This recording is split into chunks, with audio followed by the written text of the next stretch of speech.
Hello and welcome to my first graphic novel review of 2015. My name is Andrew Ace.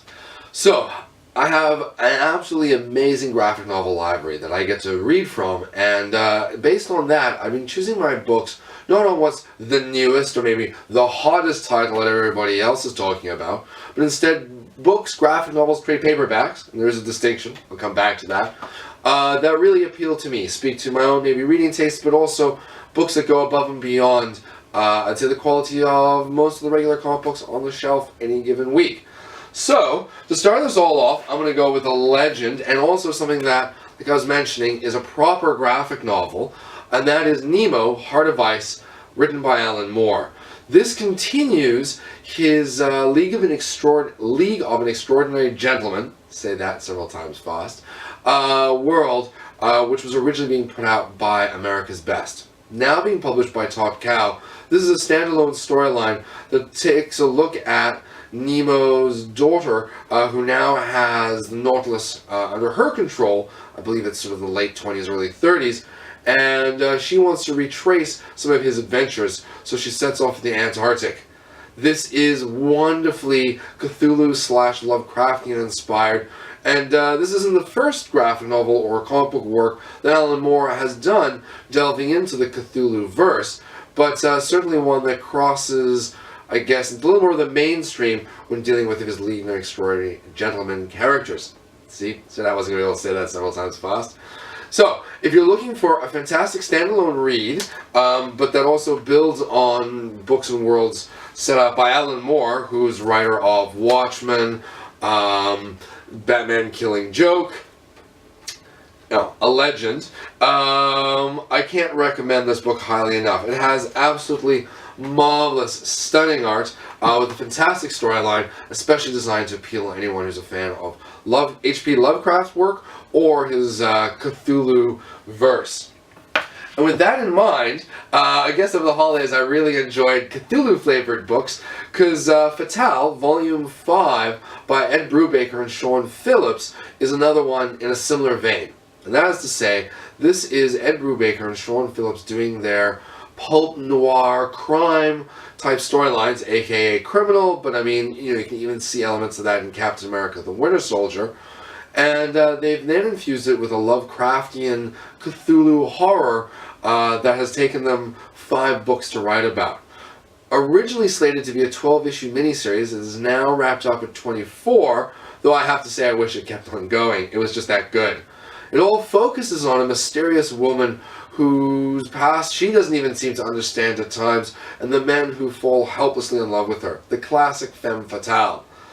This, though, storyline has been told, so sort of a series of flashbacks and flash forwards as it jumped around through time, the different men, how their relationships have impacted on, I guess, well, each other, as they go to different extremes to please their fatale.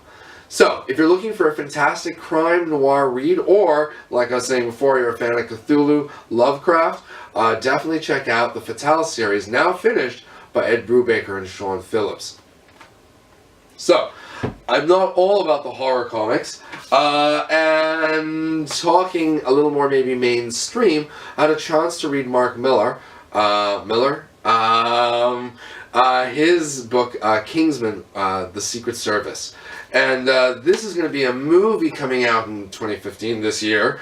Like every Mark Millar movie does, he's famous for Wanted, Kick-Ass, Kick-Ass 2, Kick-Ass 3, but also his work on The Ultimates, which strongly influenced the Avengers movies that are coming out today.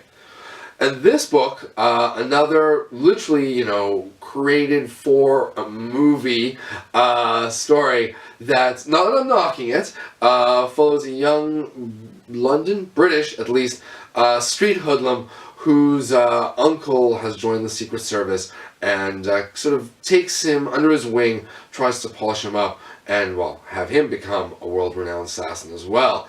So, if you're a fan of tons of action, Mark Millar, over-the-top, bloodbath, gory, just fun, like I said, action, this is a book for you. If you're looking for something a little more super heroic, I'd like to recommend The Authority. Now, I might have mentioned them before.